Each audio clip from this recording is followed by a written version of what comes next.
Yes, it is. Next week, hopefully I'll have a thrilling tale for everyone.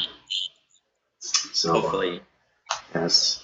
Well, I've been this the past couple weeks I've been behind on a lot of news because normally when I'm at work, working a lot of hours before, I was able to listen to all the stuff that we normally listen to through podcast form. I just put in my earbuds and while I'm working, I'm listening to it.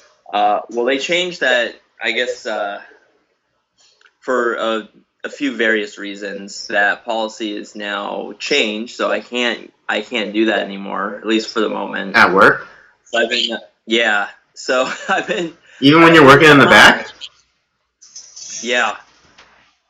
Well, obviously, I wouldn't do it at the window. That's that's just foolish. But no. Yes, and highly unprofessional. Yeah, even when we're just not able to do it unfortunately. So, at least for the moment. So I've been getting a little bit behind, and so, but this week, some news that I couldn't ignore because it was literally everywhere.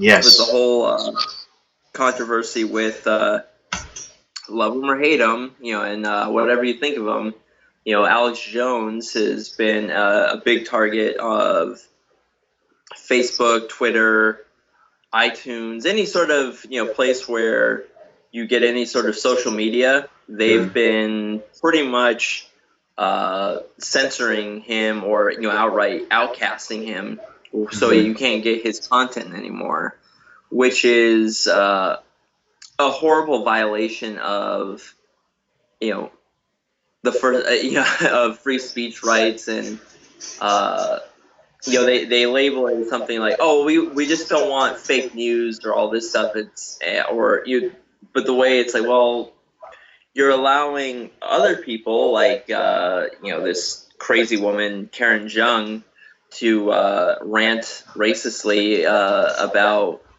white people, and yet she is free to say whatever crazy thing that's on her mind.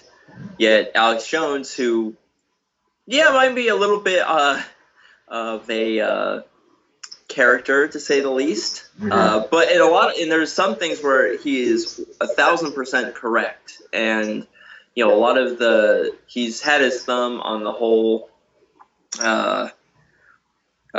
pedophile issue that's been going around, and he's been at the forefront of that fight. But yeah, they're putting the locks down on him right now. Yeah, I mean, for those of you who don't know, like Robert said, it was like one of those moves you make it, in the middle of the night, so you're not seen. But they literally did it in the middle of the night. Yeah, they literally. Yeah, it was like it's like one of those mafia moves where you kill your enemy in the middle of the night. But yeah, Alex Jones was thrown off of Facebook. His podcast is no longer available on iTunes, and I think Spotify, of all things, removed the library, the entire contents of his library, podcasts and things like that, off their platform, as well as I think YouTube even. What was it? Did they shut his page down, channel down? Some of his stuff has been shut down. I don't think it's been all of it, but. Or I think he's been. I think he's suspended from his account. On YouTube. I don't think it was InfoWars outright, but I believe it was Alex. His channel, Alex Jones channel. And for those of you, whether it doesn't matter if if you're a fan or not. You have to understand the chilling implications of what happened to Alex Jones, and it's three or four very powerful technology companies got together and decided to purge a person from from their from their platforms. Like you want to talk about collusion. This what happened to Alex Jones. That's collusion, because it wasn't as though like platforms one by one were kicking Alex Jones off. It happened all at the same time and all within the same day. Right. So I mean like and it's within 10 hours of each other, they all like they kicked his stuff off. Yeah, exactly. And I mean, if that's not a coincidence. Yeah, it should send a cold feeling up your spine, because especially like none of his I'll say one thing, none of his content is a call to violence, which to be honest, I think that like stuff like that should be potentially like censored, or because there's no First Amendment protection for calling for violence. It's but the fact that they're doing it to Alex Jones means that, well, they already hold like pretty much a monopoly on that whole industry right now for showing news and through the internet. So who's next? It's, and there's not really a real reason or whatever that they'll state. So they it's pretty much like whatever they're feeling like that day, or whoever whatever activist bullshits their complains the loudest, that's the next person that's going to get kicked off. Right. Yeah, no, absolutely. Quick, Robert, is there any way you could face a different direction? The light in the background is. Yeah, 1 second. Hold on. Yeah, just pivot. Yeah, there. Yeah, because that light is like blowing you out, and it's also I think causing your camera to like freak out, and it keeps like trying to focus. Couldn't hold the focus. All right, are we better? Yeah, much better. Okay, sorry about that. Yeah, no worries. But yes. Yeah, and I think the reaction has been pretty interesting. For one, like Philip DeFranco, he did he gave his take on it, but it really wasn't. Because I generally like his content. I watch his show to get like at least like a centrist view on certain things. I think because I think he's pretty middle of the road, even though he does lean a little bit more left. Yeah. But this one was just like he spent like the first like 2-3 minutes of the segment talking about Alex Jones. Like just like kind of mocking him, doing an impression of him, I think I'm not 100% sure, but I think like he even like called him like a vitamin pusher. Yeah, well, to be fair, it is fun to do Alex Jones impersonations. Yeah, I mean he's a character, and even Alex Jones understands that that he's a character, and so. But it really wasn't like anything substantive. It was more like he's making fun of him, and then he's like, okay, well, what do you think? And let me know what your thoughts are. But he,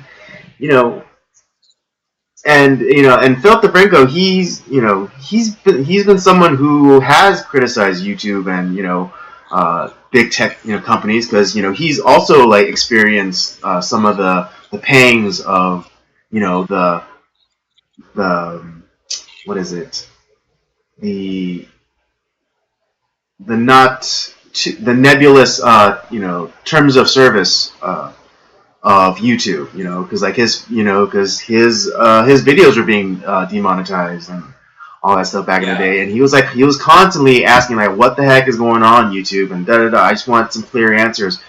But for this one, he was like, it was kind of a hack job, and it was very half-assed. I think, and it was just more like, mock, ridicule, and then it's like, oh no, what do you think? Let me know in the comments down below, or and it's just like, but you didn't really offer up anything. You just spent like 2 minutes, making fun of him. Kind of, delight, kind of in a very subtle way, kind of delighting in that he got kicked off the platforms. Yeah. Well, one thing that the Daily Wire has talked about is that these platforms doing this, YouTube, Twitter, what have you, is as of right now they've always acted as as just like a free, open platform, so people can put their content on, so on and so forth. But what they're doing is they're putting themselves in a very dangerous position, whereas they're actually they're acting like a publisher. Right. Because they're curating, right? They open up themselves up to huge amounts of lawsuits because a lot of people are uploading pictures that aren't theirs to these places. They're putting plagiarized content on there, and if they continue to act like a publisher, then they're going to have a lot of backlash from a lot of people, and and they can also be sued for libel, because like, what if someone puts up something kind of mocking or disparaging of say Justin Trudeau. Can Justin Trudeau then go and sue Facebook because it's on their site, and they and they say that they're now curating content, so like if you follow this thing, then you're more likely to see it, or if they deem something non-credible or fake news, then then they'll remove it. So, but then they leave that that Justin Trudeau thing up, Yeah, it just changes the game. Yep.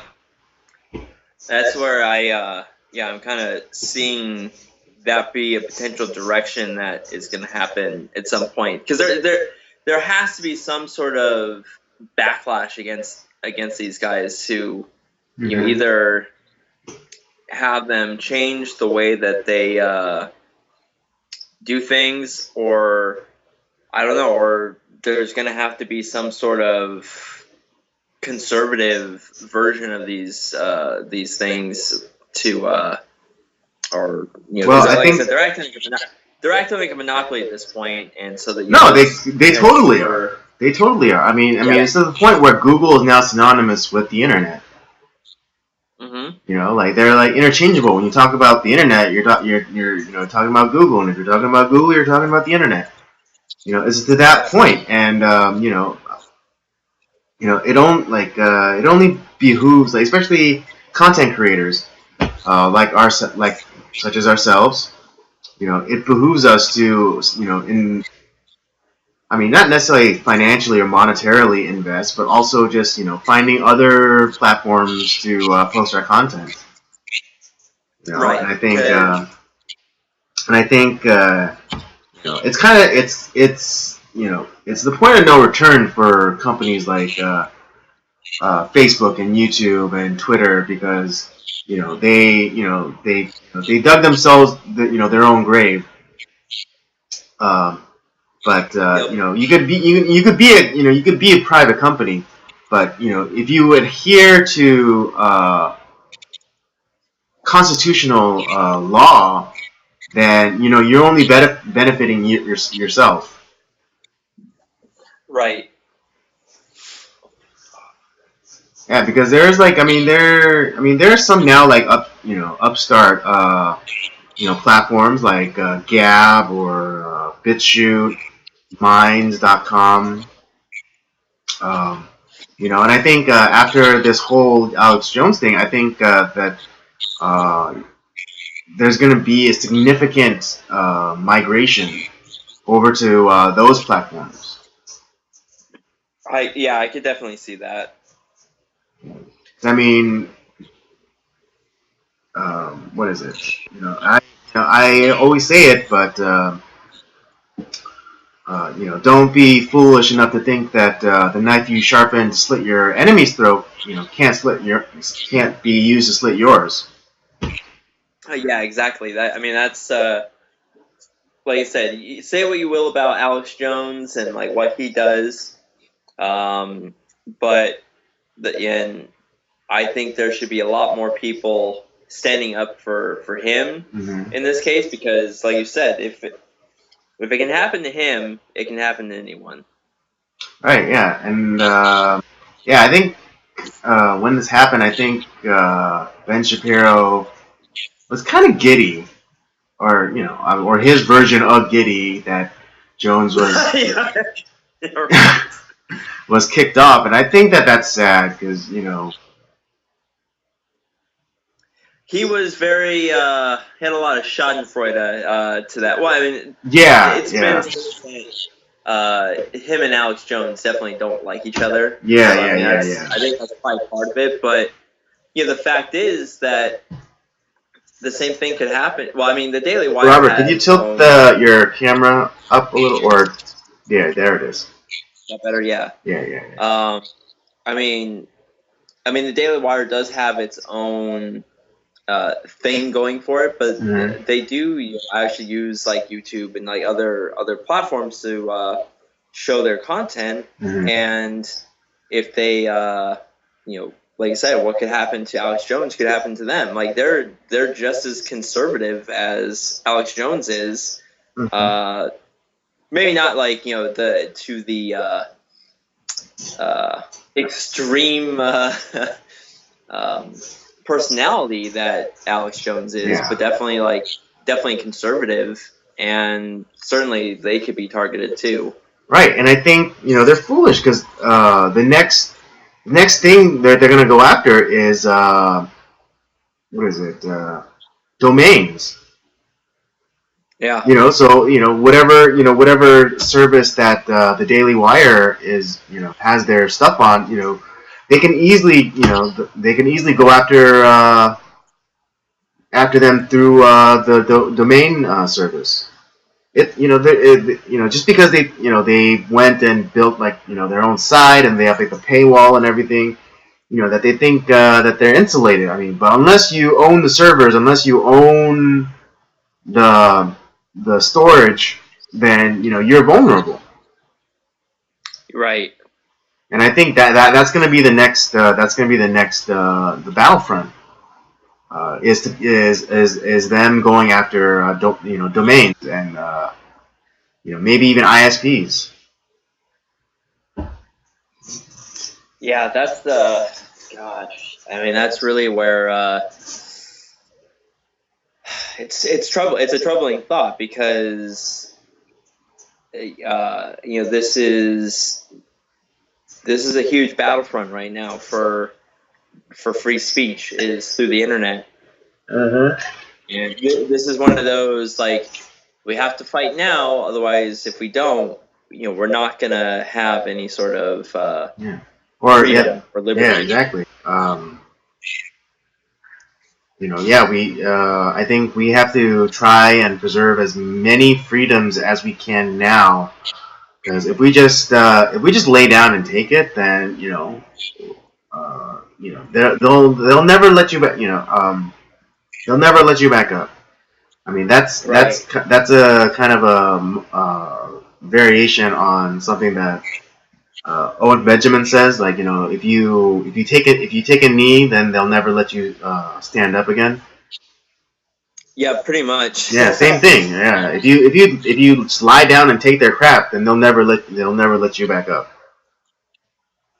Yeah, I mean, I don't care if Alex Jones was a Klansman or some other like horrible person. It's like, but the thing is that okay, yeah, they targeted this quote unquote bad man. But then they're gonna continue to spread out that definition. They're like, oh, they're all bad men, and then everyone's gone. Yeah, I mean, the whole reason why you call someone a Nazi is so to dehumanize them, and then if whatever action you take, specifically violence you take, is justified because they're Nazis and they have to be stopped. Exactly.